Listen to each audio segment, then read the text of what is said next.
Good morning and welcome to Norcal PTAC's introductory webinar, How to Do Business with the Government. This is an introductory level training that we put on monthly to help folks just like you who are interested in government contracting, but want to get a little bit more information and figure out what it takes to be successful. My name is Amanda Anderson. I'm the program coordinator for Norcal PTAC. And this morning, I'm joined by our fantastic procurement specialist, Nancy Pigeon. Now, before I pass it off to her, I want to let you know a little bit about what PTAC is and how we can help you along your government contracting journey. So PTAC is a federally funded program through grant funding, and it funds 96 nationwide PTAC centers that are here to help you, businesses just like you, with anything and everything related to government contracting. And because we are federally funded, all of our services are offered to you at absolutely no cost. And in California, which is our relative service area, there are 7 different PTAC centers that service this massive state. And as an announcement, I'm pretty sure you've probably heard, the PTAC program at a federal level is being fully rebranded to Apex Accelerators. So as long as you're hearing PTAC or Apex Accelerators, you know you're in the right place for government contracting. And a little bit more about Norcal PTAC, that is who we are. We service the Northern California area that you see on the map on your screen, and we offer no-cost assistance through 3 main services. Our one-on-one procurement counseling, which allows us to match you with a procurement specialist, just like Nancy, that you can meet one-on-one and get specific help for specific contracting-related topics that your business is going through, like maybe you need a SAM registration, or the Women-Owned Small Business certification. Or maybe you have a solicitation and you want your proposal to be reviewed. Maybe you already got a contract and you need help complying with all of the regulations and that you need to. We can help with all of that through our one-on-one counseling. Our other service, our custom bid matching, is very much a golden star to our program. Our custom bid matching is a service that scrapes the internet for any and all solicitations that are relevant to you based on criteria that you set forth with your procurement specialist. So criteria like location, industry, what you sell, or what services you offer. And so this custom bid matching service scrapes the internet and finds all of those relevant solicitations and sends them directly to your inbox. It's a fantastic way to make sure you're keeping up with the opportunities that you want to be seeing. Now, our third service is one you're actually taking advantage of right now, our resources and training. Our website, norcalptac.org, has a ton of beneficial resources, from how to do business with the state to federal certifications, and so much more that you can use and at absolutely no cost, whether you're a client with us or not, as well as our webinars and trainings. We host a plethora of trainings and workshops throughout the year, both in person and online. So making sure that you're keeping up to date with our event calendar and taking advantage of all of these free training events is going to be crucial and only beneficial to you. And as a little feather in our NorCal hat, in 2021, our clients won over $500 million in contracts. And in 2022, while we don't have quite the full statistic yet, I guarantee it has increased. So if you are looking to get into government contracting, please feel free to sign up with Norcal PTAC at our website, if you are within our service area. The Northern California service area, those businesses are the only ones that we can help. But like I said, the PTAC program is a nationwide program and has centers throughout the country. So if you're not within our service area, you can go to that link, www.aptac-us.org, and you can find your local center. Like there is one in Sacramento, as I see a couple of folks asking about Sacramento. You can connect with the Sacramento PTAC and they can assist you with one-on-one counseling.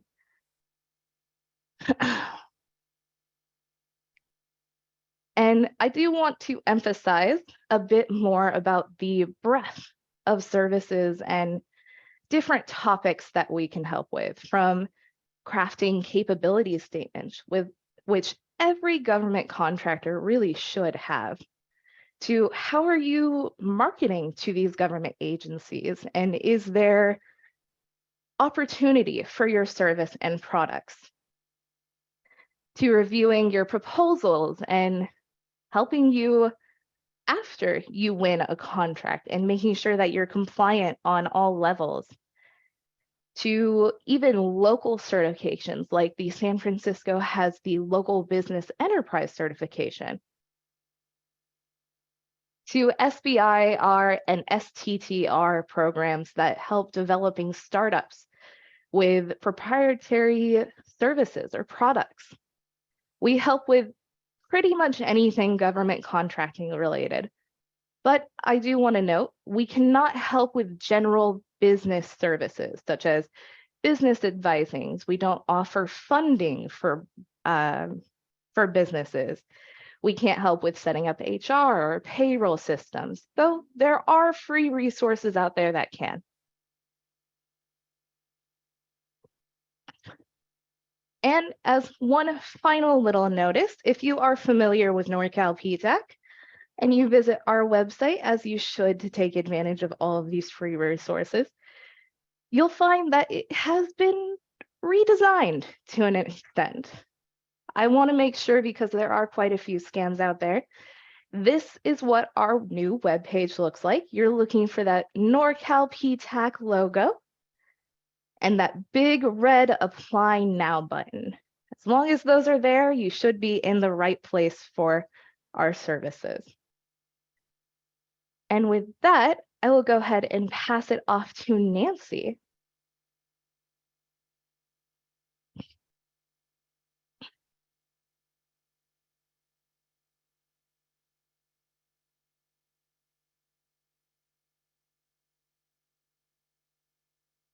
Are you there, Nancy?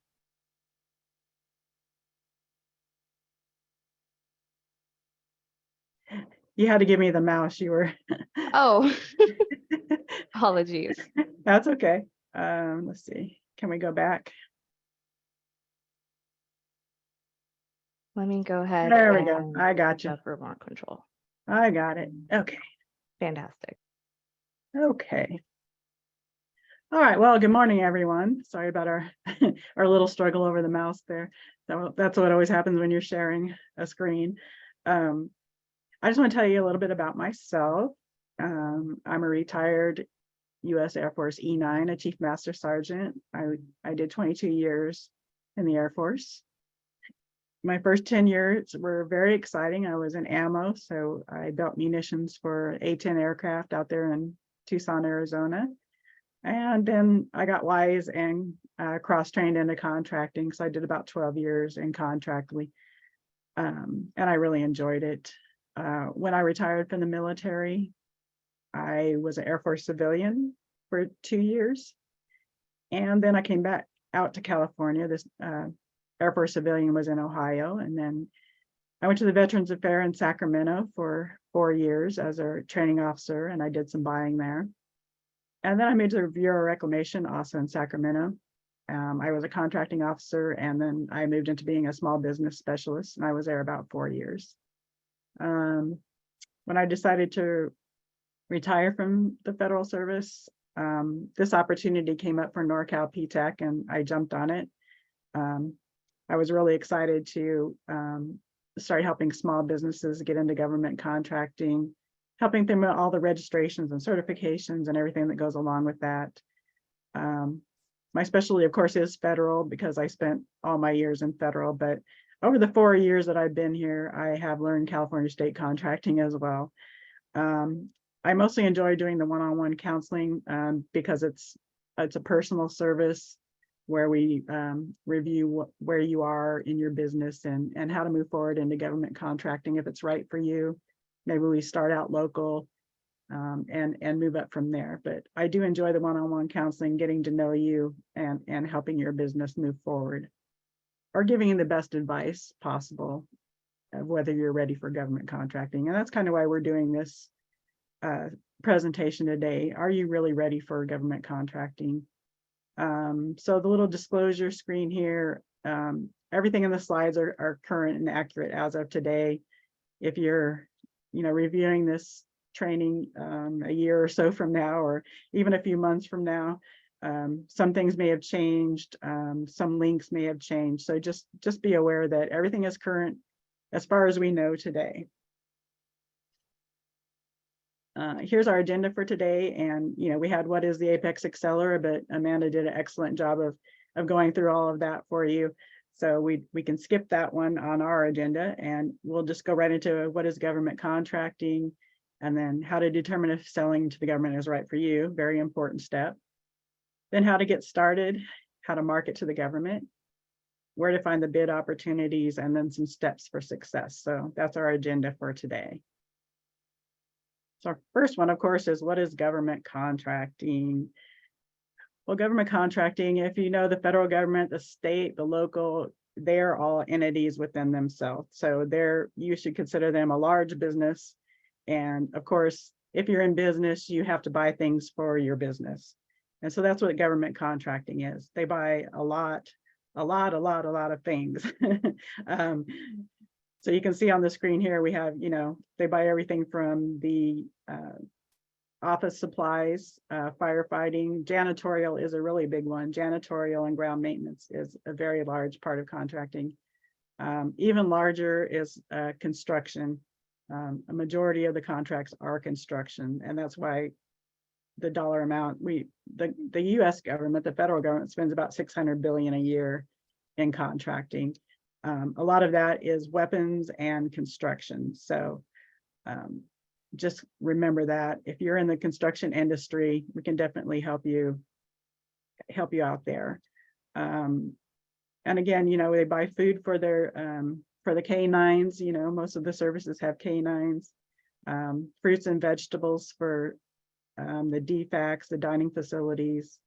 And then we did have one contract here locally where they wanted to hire goats to take down some weeds in the fields. So we did help with that one. So it's just a wide range of government contracting where they'll write a contract to you to perform a service or to supply with something. And the good thing about government contracting is it's pretty regulated. So there's always going to be a fairness in the bidding opportunities, whoever provides the best service for the lowest price. It's pretty regulated in that, determining that the price is fair and reasonable. They don't want to pay too much for something. They want to get the right price for the contract. So anything you can think of, the government probably buys. And if you're in any industry, you'll want to look into it, starting out local and moving forward. So let's move on to the next slide. So appropriate industries for government contracting. So this is kind of important because there are things that the government does not buy. And a lot of those are like personal service type things. So of course, anything illegal like cannabis. So cannabis is still illegal in the federal realm. So those are less appropriate. The government is not going to contract for cannabis. And even our services, we can't help you with any cannabis type contracts or anything for the state of California. Anything that involves cannabis with the state of California, we're not allowed to help you with that because we're a federally funded nonprofit agency. Restaurants, typically not restaurants. However, if you do have catering services, there may be a little niche for you to provide catering to say the firefighters in Northern California, if you happen to do that. So we can always look into that, that little niche area. Bars, we're not going to pay, the government's not going to pay for alcoholic beverages. Entertainment, not usually entertainment unless you're like a air show, you put on air shows or things like that. So there's always an exception. In government contracting, there's usually an exception to the rule that we always say. But usually well-being and holistic health, clothing retailers, luxury items, those are usually a personal type item that the government would not buy for anyone in their agency or anything like that. So, but they do buy, Public Works, A&E, I kind of talked about that already. That's a huge portion of the budget goes to Public Works and A&E. Professional services, a lot of times the government doesn't have the manpower to do some of their services, and that's what they contract out, any type of professional services. A lot of it can be medical employees, or I'm trying to think of another example. Graphic design. I know I work with a lot of graphic design and marketing people, and just anything where it requires a degree to perform the service is what a professional service is. And again, there's always the office supplies. If you have your business, you know how much office supplies you go to. Just imagine that, 100 times for federal government and the state governments. Janitorial, I would put janitorial and ground maintenance in the same category here. Those are two huge things, especially on the federal side. If you go to any federal campus or a base or a naval station, the janitorial and the grounds maintenance are always going to be contracted out. They don't have, they used to do the things in-house, but over the years, they've slowly contracted them out. They used to do the studies to determine whether it was better to do it in-house or to contract it out. And now pretty much everything is contracted out. Even some of the work that the federal employees do are contracted out. So you can't even say that it's just just these types of services. Sometimes professional services are called in to even help with the government work. Information technology, this includes the computers, as well as hiring IT professionals to man the IT centers. So it includes both. And of course, medical supplies and technology, that's a really big one too. Any of the x-ray machines, or even the littlest thing, medical supplies are needed and they contract for. Transportation and logistics, of course, moving people around, moving people's housing around if they're military or being relocated. Fire suppression services, that's a big one too. This can include the fire alarms, the actual suppression, and even hiring firefighters. Then of course defense. Defense is, I always call it the big A acquisition, because a lot goes into that. Weapons and aircraft and anything that's related to the defense of the country is a huge portion of government contracting, especially federal Department of Defense contracting. Okay, and here's this is a good sample that we use this a lot. Pelican Bay State Prison is way up in Northern California.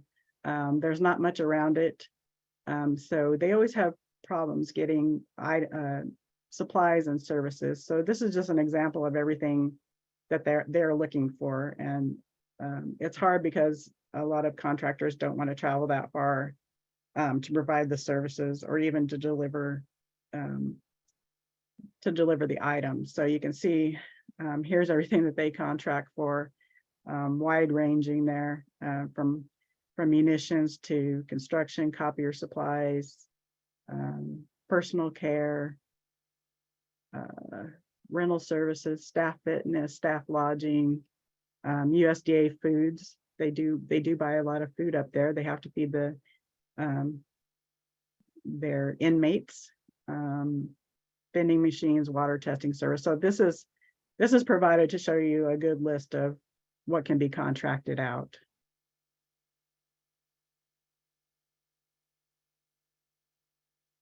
And then they've included this construction contracting structure for large projects. So you'll have a government agency. This can even be, this can be federal government, this can be state.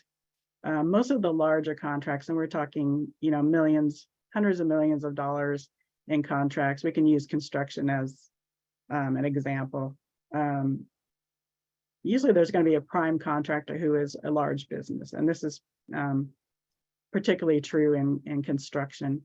And usually, construction is a wide range of things that need to be done. If we're doing a road, we may need someone who does the flagging, someone who does lighting at night, someone who, does the little things that the prime contractor doesn't.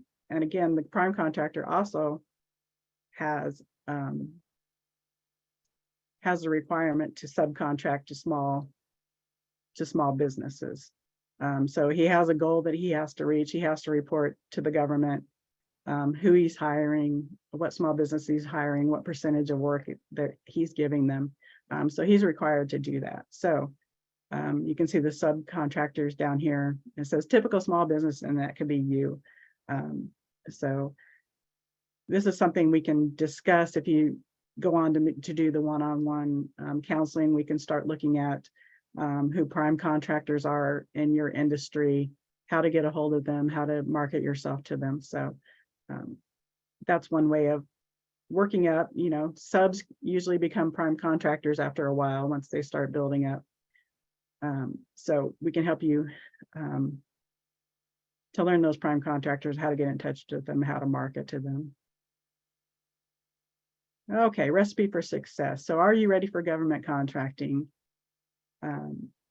Typically, when we take on a client, they have to have an established business. We don't work with anyone who is just thinking about a business or has started putting things in place. If you're that business, we'll usually refer you to the Small Business Development Center because they can help you with your business plan, getting any loans, helping to get you established. So we don't work with anyone who's not an established business already. And you should have a business plan that includes government contracting. Again, you can work with the SBDC on that. We like you to have financial stability. Financial stability is important when working in government contracting because usually if you get a contract, you're not going to be paid for the first 30 days. Or if you deliver supplies, you won't get paid until you submit your invoice, and then it's 30 days after that. So you have to have the financial stability to be able to move on, even though you're not getting your payment for 30 days. So the government never wants to put anybody out of business or force you into bankruptcy. So that is one of the requirements. You have to have financial stability and hopefully a stream of income coming in. Past performance is really big in government contracting. They want to know that you have performed on this type of contract before. It doesn't necessarily have to be government contracting. It could be private sector. But past performance where you've actually performed on a job, you performed successfully. And also you could include a history of sales if you're doing supplies. So a history of sales, these are all important when you're going to do a bid or a quote. And market research, have you reviewed market research to determine that the government buys what you sell? You can do this yourself, but if you sign up for PTAC, we can also help you with this. So if you have everything else, established business plan, financial stability, you don't necessarily, well, we like to have you to have the past performance, but if you're just starting out, maybe you have one or two contracts under your belt or one or two performance under your belt, go ahead and sign up with us and we can help you do the market research on where else to expand in the government. Market research can be easy to do, but we're a free service, so why not have us help you do that and help you with all the other things as well that I'm going to mention later. This one's really important, the e-commerce capable website. Very, very important in this day and age to have that e-commerce capable website. If you're good, you could create one on your own, but it needs to look really professional. And include everything about your business, include your capability statement, include any government contract that you've done. I think we talk a little bit more about the website later in in the presentation. So we'll just move on from here. Okay, how to get it started. Okay, number one, apply for Apex Accelerator PTAC assistance. If you're on here today and you're thinking about government contracting, you have your business started, just go ahead and sign up and work with your Apex Accelerator. It doesn't cost you anything. I know in Norcal PTAC, we meet remotely, so we meet by Zoom meetings, so you don't have to go anywhere. You don't have to travel to meet with us, which is really great, especially in the Bay Area. And so I just highly encourage you to do that, because then I can work one-on-one with you and go over all of this with you, and we can make the determination if you're ready or not, or what we need to do to get ready. I can help you, or if you want to go it alone, you can identify your target agencies, maybe who buys what you sell. Again, you can do that through numerous market research sites. We should have a few coming up on the slides later. Very important to choose your NAICS code, the North American Industry Classification System codes. This is how the federal government understands what you sell. It's how they put out their solicitations. They select a NAICS code, and that's a NAICS code that they're going to buy under. So you'll need to have all your NAICS codes sorted out and in your SAM registration if you're going to do work with the federal government. The state of California, which is another huge, I don't think I mentioned it, California is kind of a federal government on its own. It's actually like a nation on its own. It has huge buying power. The state uses UNSPSC codes, United Nations Service Product System codes, I believe it is. Sorry, I don't know that one off the top of my head like I do NAICS.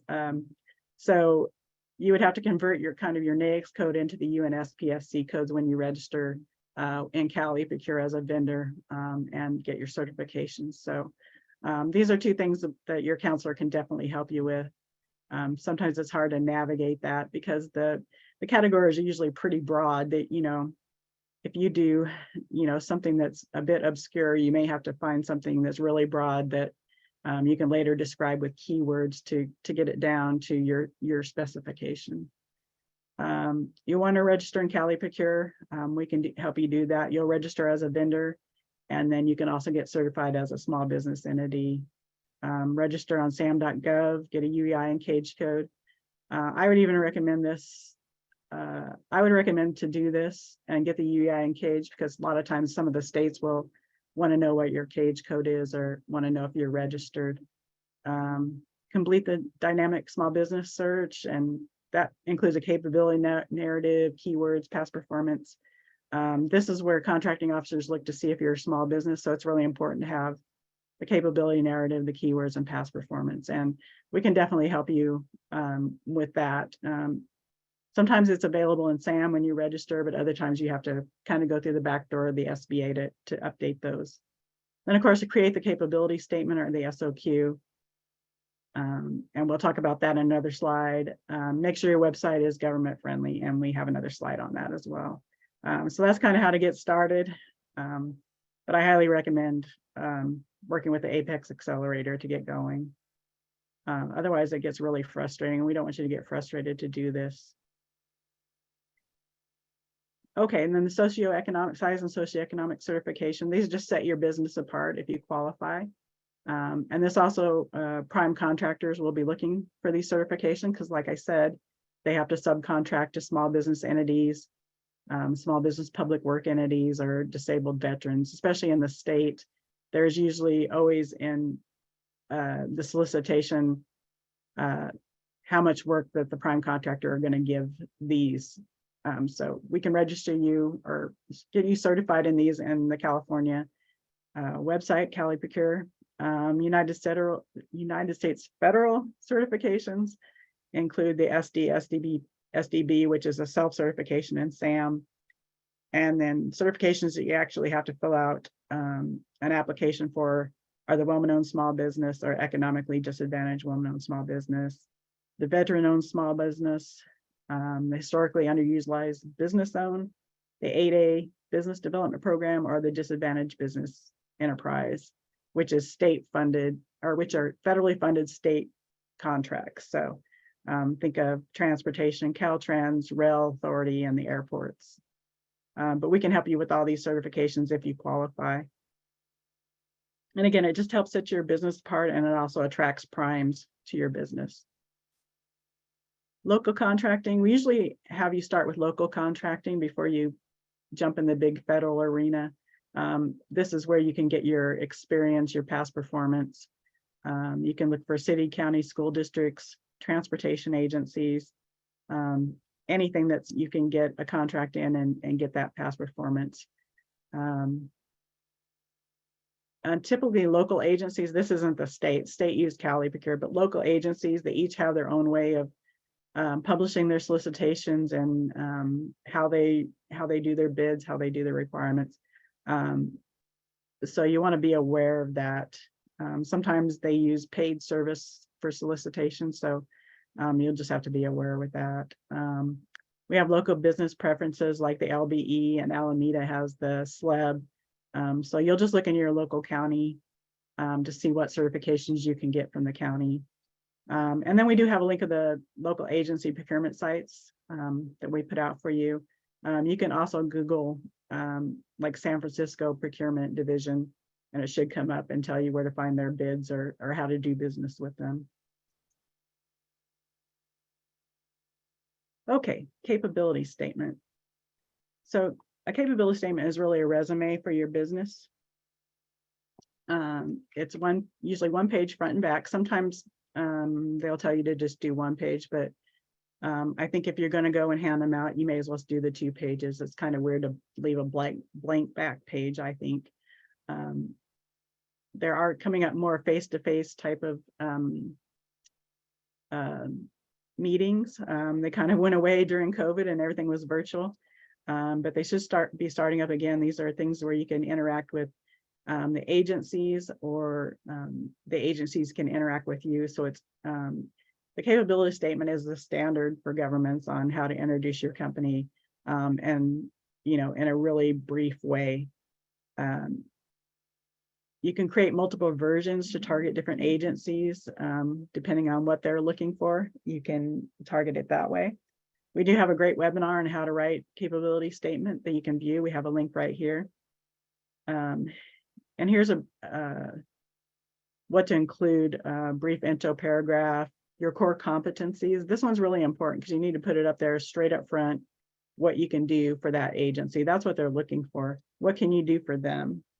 What your differentiators are from your competitors, who your key clients have been, what past performance have you done. If you're in a professional service, your bios. If you're in a supply or product, you may want to use the second page to put a line card or something of that nature. You'll want to put any of your codes and certifications, your contact information, website, and then any photos. If you're in a service, maybe something in action. If you're in supplies, you may want to put your highest selling item or something of that nature. And again, your PTAC counselor can help you with this. We can help you construct it and review it for you, so you get the the best product to take with you to those meetings or to send out via email. This is our template that we have out there. If you click on the webinar, they'll take you to that. And then we also have the free template. This is a template that you can use it shows those core competencies, differentiators, key clients, just what we just talked about. The company snapshot is really important to include your, well, it says DUNS on here still, but you'll use the cage code. And if you get a unique entity ID from SAM, you'll put that. But again, I consider this one for a professional type service. If you're in supplies, you can always use the second page for your line card if you choose. Again, talk to your counselor on which type of capability statement is good for you. You can also, if you're looking in your industry, you can Google capability statement for such and such. So you can do capability statements for janitorial services, and pull that up. Or I just had one recently, was for GIS, geospatial. I had several come up with that, and they were really good. So do that as well. especially if they've been out there a while and they're a professional company that's had government contracting, take a peek at what they have on there, because obviously it's doing them some good. And don't forget to link when you make your web page to put this on your web page and then make it downloadable so someone can print it out. Oh, okay, here we go, website. Again, in this day and age, you have to have a website. Everything is run off social media, and people are going to want to look at your website. It's just what is done these days. This is how you market yourself, is your website. So you really have to have a website if you're going to do, major, any major government contracting, or even to get into the business. You need a website. This is where they're going to go to find out about you. I know I talk about the capability statement. That's for when you walk around and are talking with people at the shows, or if you want to email it out. But when you email it out, you're always going to include your website so they can go and get more information other than what's in your capability statement. So it's really important. I would always have a government tab. If you're working both government and private, definitely have a government tab so you can set yourself apart that you do government contracting. Have that capability statement in there, just showing up, and then also include the link for downloading it, because someone might say, okay, let me download it and I can read it later, and then I can go back to them. Have all your registrations and certifications. So if primes are looking for you, they can find you, all your NAICS and UNSPSC codes. If you're in the state of California, definitely the UNSPSC codes if you plan to do the business with the California state. Most recent projects are highlighted, or recent sales if you're in sales of products. Any past performance and history, and also make sure it's easy to navigate. If you don't know how to set up a website, try to get the money or use some of the money from some of your sales to get someone to set one up for you professionally. I think the costs have come down on getting those prepared, because there's a lot of companies out there that do them now. So take a look around and get that website up and running. And don't just make it a placeholder either and give out that link. That does not look good. If you put a link out there and they go to it and it says website still under construction, don't even put the link out there until it's up and running, because that does not look good. Here's some examples that they pulled up. As you see here, as I was saying, have the government contracts. I think this is actually a true example. So you can go to it and take a look at it. They have a gallery, and then they're talking about your company overview and current previous contracts. So you can always go out and take a look at maybe your competitor and see how you can make your website better than theirs. If there's all the things that you can do to make yourself stand out. So go take a look, do your market research, and find what is going to really make you stand out.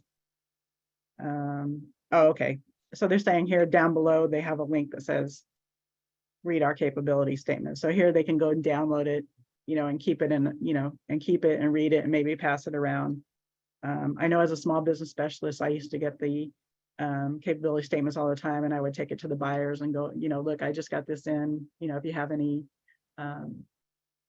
have any solicitations coming up, consider this person or send this person a link to the solicitation. This is just another example that they're providing, and this one, they have their clients. So I'm not sure if this was a link to the clients or it's just showing we've done federal work with these agencies. And if you put our clients, and then you should make sure in where you put your performance that you include what you've done for them. Just using their emblems doesn't say what you've done for them. It just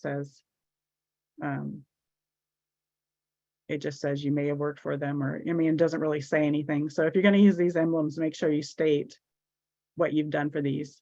GSA contract holder, if you have a GSA contract, I'm not really sure why this one is here, because in the beginning you're not going to have a GSA contract. This is for down the road when you're really established in business that you would do this. So I don't know if maybe they're just showing the NAICS codes or what was the purpose of this one. So I'm just going to move on. Marketing to the government. So you want to develop a marketing plan to target the agencies or primes. You'll want to network with those government agencies, prime contractors, other small business. You can always go and do a joint venture or something with another business partnership to meet the needs of the contract that you want to put a proposal in for. Again, there's the expos and matchmakers that you will take your capability statement to. Participate in our training. We always have good training. Look at social media. The world runs by social media these days. So see what's the most popular thing for businesses to advertise on. This one says LinkedIn, but just make sure that's where people are doing business. You'll always want to reach out to the small business representatives, small business specialists, as I was with the Bureau of Reclamation. And then you can always check on dynamic small business search. And this is something your counselor can show you. You can find out who your competition is. You can find out who your competition is within the zip code that you live in. You can also find small business maybe that you want to do a partnership with. You find a solicitation and maybe there's someone out there that can do another part of the solicitation, and you can do a partnership to do that. Okay, where to find bid opportunities, local agency websites, and again, we have a link for that. Or you can just Google San Francisco Procurement Division, like I said, and see how they're posting their solicitations. You can also, if you know who the prime contractor is in your industry, you can also go to their websites and see if they're posting any bid opportunities. Also, if you're in construction or you can go to the Caltrans if you're doing, road constructions and those types of things. They have a contractor's corner where they post all of their upcoming events and the opportunities with that. Primes will put advertisements in there looking for subs. So that's a really good site to go to. Cali Procure has their events. It lists everything that's coming up. Of course, SAM contracting opportunities.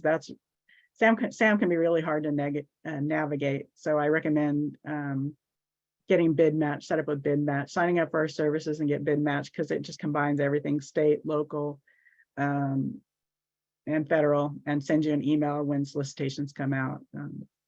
But you can go search in SAM and your counselor can help you understand that. And then procurement forecast. I want to make sure I leave enough time for questions. Okay, we're looking good. Acquisition.gov has the forecast of opportunities. So every year in October, the beginning of the fiscal year for the federal government, they have to publish what they plan to spend that's over $250,000, which is the simplified acquisition threshold. So you can go out and look what they plan to buy, and you can see what quarter they plan to buy it. If it's something you're interested in, they usually have a POC on there. You can contact them to see what the status is, how soon they're going to solicit, that type of thing. So that helps you prepare. It's mandatory that they do it. And it's meant to help small businesses know what's coming up in the fiscal year. And again, any associations, or I say the Chamber of Commerce sometimes, just anything where you can network, exchange business information. You never know when you're going to meet that person that's either a mentor or someone that you can work with on a project. Just make sure you make those connections. And again, I talked about the bid match service. It's a really good service. So even if you sign up for nothing other than that, it's a good service, but I'm sure you're going to find tons of other things that your counselor can help you with and help you understand. I always say never go it alone, never sit there in frustration, especially if you're filling out any certifications or registrations. They can go wrong really quickly and you'll get denied. So we're a free service and we're here to help you. So please sign up. Okay, here's our summary. Okay, we'll have time for questions. So the first thing to do is determine if you're even ready for government contract. If you want to get into government contracting, don't just jump in with both feet and do it. Make sure you do the research and understand what you're getting into for government contracting. Apply for PTAC services. That's, yeah, definitely in the right place there. Number 2, as soon as you decide you're going to do government contract, apply for PTAC services so we can help you, walk you through that market research and everything and get you established in all the systems and registrations and certifications. We do have the getting started checklist. I believe that's on our webpage, but I think it might have been back at the beginning. If you go to our webpage, look at our resources, and there should be a getting started checklist. And then get certified. That's kind of one of the things we do after the registration. So I would say getting registered comes before that. So get registered, get certified for number 4. Create your capability statement. And again, like I said, we can help you through that. Do some research on what other people are doing in your industry. Download our template if you need to, and watch the webinar. It gives you good information there. It says update your website, but I would say create and update your website, whichever stage you're at in website building. If you already have a website created, go ahead and get that government tab in there and get your information in there. If you haven't had any experience in government contracts, then put what you can do in government contracting. Network, build relationships, and market your business. These are very, very important. Networking and marketing are 2 things that are usually overlooked. People just think I set up a business and the contract should fall into my lap, but that's not how it works. Government contracting is very, very hard. It takes a lot of work. It takes a lot of marketing. It takes getting that breakthrough to put you in a position. So just registering and certifying and all the stuff is not going to work if you don't put the time in to do the research, the marketing, and getting your name out there and building those relationships. Locating bid opportunities. Again, we have the bid match that helps a lot. And we can tell you like other places that you could look if you're a client. And then they have fail, then try again. Again, I think that's what I'm saying is it takes a lot of work. You're not going to get it the first time, probably. I hate to say that, but you might, you never know. We can always help you with those, your bids, your proposals, and help you have a leg up, hopefully, to get the right thing in and hopefully win the contract. But usually you're going to fail, and that's okay. You just try again. You try to get the experience that they're looking for to try again. And then number 10, of course, once you have everything working properly, you're going to win contracts. But again, it's a lot of work. So really think it over if you're going to get into government contracting, and your counselor can help you. Doesn't cost you anything to get PTAC counseling services. So when we're done here today, just go sign up and talk to somebody. Are you doing this one, Amanda? Yeah, I definitely can. Oh, okay. I didn't know. Yeah, I can take over. We want to see you succeed. We are here as a program and as people to help you and your business be successful in government contracting. So please reach out to connect with us. Even if we may not be your local center, you're always welcome to attend these webinars and use the resources on our website.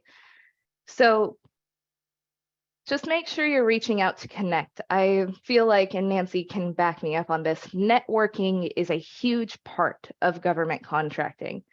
And if your network starts with us, I think that's a really good place to start. So we'll go ahead and move on to the Q&A portion. Again, I do want to remind folks that these slides, as well as the recording of this event, will be available to you by the end of this week. We'll be emailing it out to you. So you will have that to review and refresh yourself, even in the new weeks and even further out. But before we move on to our questions, I do want to make you aware of some of our upcoming trainings. We have a, oh, My fault, sorry. no worries. Zoom can be a little fickle. Oh, I did. Um, Sorry, there we go. We have an overview of the women-owned and economically disadvantaged women-owned small business certification coming up next Tuesday on the 18th. It will be virtual and it's going to be presented by Nancy as well, as she is our foremost expert on the team for women-owned certifications. And then an exciting event, an in-person workshop in Fort Bragg, how to do business with the state of California specifically. This is going to be a fantastic event that we're hosting in person at the pub at North Coast Brewing Company in Fort Bragg, California. So if you're able to join us, please do make sure to register for these events, as registration is required. But we hope to see you at some of these. And with that, we'll go ahead and go into all of these amazing questions. So I have a first question for you, Nancy. Maria has a notary commission and is also a state employee. She's wondering if she's eligible to offer her notary services to other government agencies outside of her state employee hours. That is something you're going to have to run by your ethics advisor. You may have to get permission to do that. And I'm not in a position to tell you yes or no. So you need to run that by your ethics counselor. And that's all I'm going to say about that. That's all I'm qualified to really say about that one. Yeah, that's perfect. We definitely don't want to give any misinformation. So we will be limited to our expertise in our realm. Okay. And then we have Brianna, who's asking if you can do contracting as an independent contractor and if you can take advantage of PTAC services as an independent contractor. I'm not sure what she means by independent contractor. So I do believe this would be maybe a sole proprietorship. Oh. Or something similar in that vein, where it's not quite a full company, maybe just her, maybe just her and one other person. Oh yeah, we can definitely help. We help sole proprietors. We don't limit it to LLCs or corporations or anything like that. We help a lot of sole proprietors. We have a lot of them for the Forest Service and firefighting help. We do have a lot of sole proprietors for that. If you're talking about maybe what's it called, a franchise, or if you work off of another company as an independent contractor in sales and stuff like that, you would just go ahead and sign up, and we can work through all of that. We can see if you're the right fit, if there's anything that we can do for you. So I wouldn't say not to sign up. You can definitely sign up, and we'll work through all that. Your counselor will work through all that. Absolutely. And then William was wondering what the specific difference between a NICS code and the UNSPSC codes are. Well, the difference is NAICS codes are for federal contracting and UNSPSC codes are for California contracting. California does not use NAICS codes, and they are codes that classify your business or service into certain categories, because that's how solicitations are sent out. They're based on either a NAICS codes or a UNSPSC codes, and you have to, for the NAICS codes, you have to have those in your SAM registration, that you certify that you do those NAICS codes, and UNSPSC codes, you have to have those in your California registration. If you have those in your California registration, anytime there's a requirement, they'll send you an email saying this matches your UNSPSC codes. The NAICS codes, that's how the federal does their solicitation. So you'll have to have those in SAM. Fantastic. So knowing the scope of where you want to be contracting with the federal, with state, it's probably one of the first things that you should figure out with a counselor. Right. Yeah. So yeah, for example, I always use janitorial because it's the easiest thing. And I did a lot of janitorial contracts. So, janitorial has a specific NAICS code that says janitorial. So when they're writing a contract, they're going to use that NAICS code to get a janitorial. So you'll want, in SAM, you'll want the janitorial NAICS code. In California, you want the janitorial UNSPSC code, because you have to be registered saying that you have that code in order to get the contract. Awesome. And then we have a question from Humberto. He's asking what specific services or what kind of processes would you help for someone who would be a local contractor looking to do business with the county? Yeah, we would just get you, if the county has any type of registration, like maybe you have to register as a vendor with the county, we can help you with that. If they have any type of certification, like Alameda has the SLEB, the Small Local Emerging Business certification that you can get. San Francisco has one. There's several counties that have them. After that, we can go out and look at their procurement site. If they have an open procurement site, we can look and see what's available. If it's a closed one, you'll have to register and maybe you'll have to pay a fee. Just depends. A lot of the county and the city ones, they use like UBid or MyBid or something like that, that you have to pay in order to see them. But then we can also find out who in the county does the purchasing that you can market yourself to, send them your capability statement. So we can run that whole gamut for any of the local contracting. It's just we have to figure out how they do contracting to do that for you, to help you with that. But we can definitely help you. Go ahead and sign up. Fantastic. And then I do want to note that we are at the top of the hour. It is 11 o'clock, but we do have a couple more questions that, as long as Nancy has the availability, will stay on and answer. To anybody who does have to leave us at the top of this hour, you will be redirected to a feedback survey. Like I've said, we do this for you to help you be successful, and your feedback is crucial in making sure that the webinars that we're producing are relevant to what you're seeing on the contracting world. So please fill out that survey if you have a moment, and we'll get back to our questions. Yeah. I'm free. I can stay as long as we need to, as long as you can, Amanda. Perfect. Thank you so much, Nancy. Mm-hmm.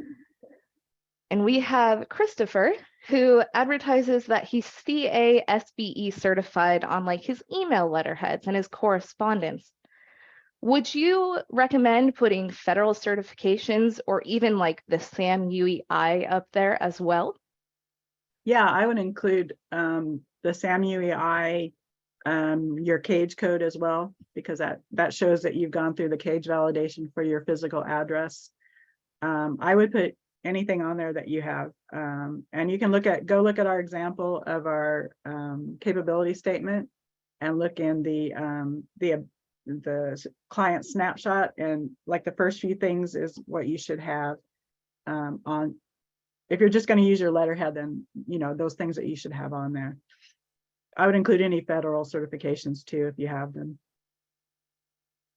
Absolutely. And then Israel asked, are proposals that were won for a contract available to the public? No. The pricing will be available. You can find out what the contract was awarded for, but you can, for federal, you can always write the contracting officer and ask them for a copy of the proposal. If they don't want to give you a copy, you can always file a Freedom of Information Act and try and get a copy of the proposal. A lot of times they won't release proposals because they're proprietary. The company may have a proprietary method or proprietary software. So you may only just get the cost breakdown. You won't get exactly how they bid or what they're going to do. But that's one way to try to find out what was contracted for. Usually you're just going to find out the pricing. So Definitely. Yeah. And that's where having a network of knowing your industry, knowing your competitors, like you may be able to ask personally, right? I know I've heard that being done. Yeah, you can try, if you want to partner with them or maybe do mentor protege or something like that, they can help you out. But most of the time people don't want to release their proposals. It And is, that's just competition, that's just the democratic, government way of doing business, how, America was built. So it's all based on competition, and you don't really want to give your competitors the opportunity to look at your winning proposal. It yeah, should be just not done. So that's all I'll say about that. fantastic. And then we have Philip, who asks, what if you're an organization that that covers a large Yeah. number of industries? Trades, Yeah, it's best of multiple. Yeah, this is one. I had this before. I'm working with one right now where she has different LLCs. She has a main category, and then she has a DBA is this, and a DBA is that, and a DBA is that. So we're trying to work through what is the best option for that. For you, Philip, I would say to get with let me think, hang on one second. I don't want to give out business advice. For this one, I would say work with the SBDC, the Small Business Development Center. And do you have a link for them, Amanda, you could put in that? Because I think there's another question that was asking about absolutely. SBDC, a link to SBDC. I can't give business advice or organizational structuring. So this sounds like you may want to have an overall company maybe, and then put the LLCs under them, but I'm not sure how all that works. So I'm just going to stop there and have you go to SBDC and ask them the question. And I will be dropping that link in chat here in a moment. I just need Okay. to pull it up.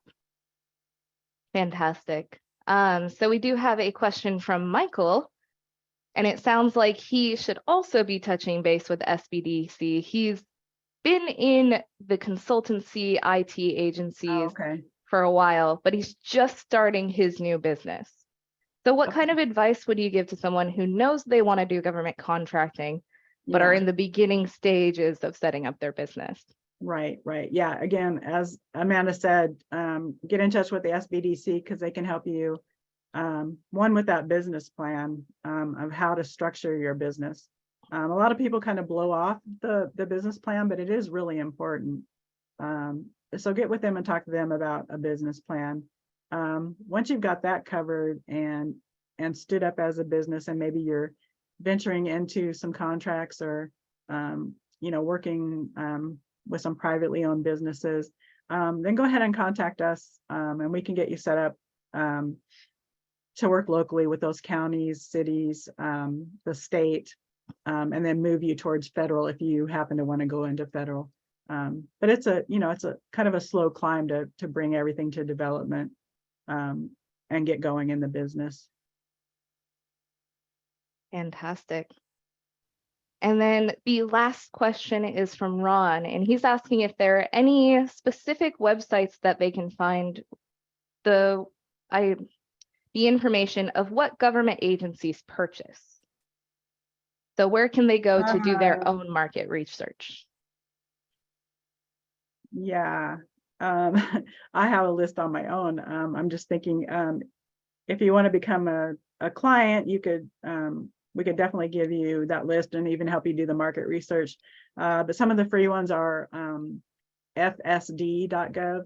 That's Frank Sierra Delta fsd.gov. No, I'm saying that wrong. Oh, sorry. I have the Federal Service Desk on my mind. It's FPDS. F Frank Papa Delta Sierra, fpds.gov. That is the federal site where all contracting officers have to submit their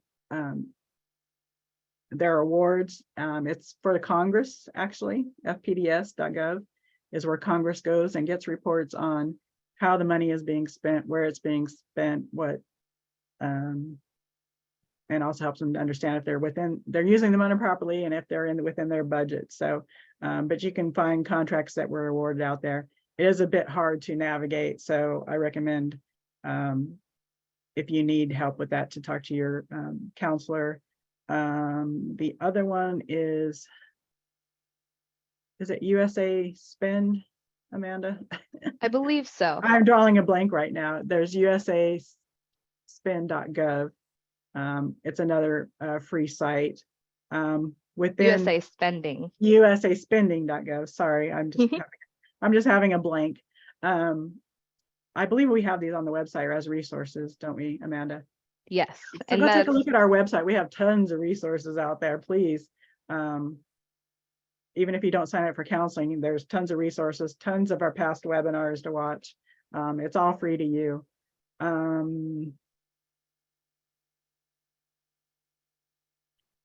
Fantastic. Yeah. So Yeah.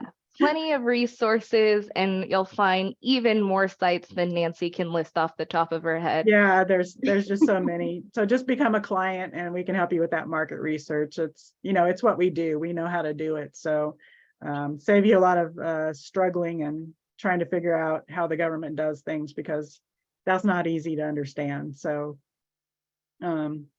definitely sign up for our services. If you're just starting out, go to SBDC, like Amanda dropped in there. They're kind of our sister service, I call them.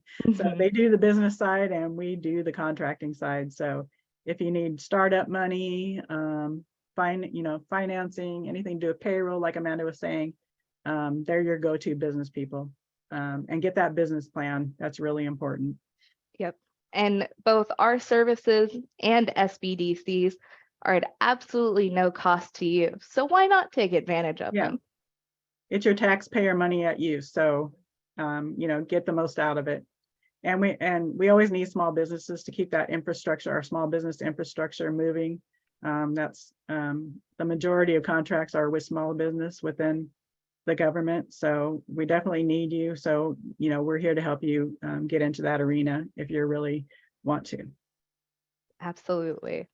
So thank you again to everyone who was able to join us. That is the end of our questions and the end of the webinar. Just as another quick reminder, you will be redirected to a feedback survey. Your feedback on these webinars and our resources is invaluable. So if you have a moment, we would really appreciate that. And I hope you all have a fantastic rest of your day.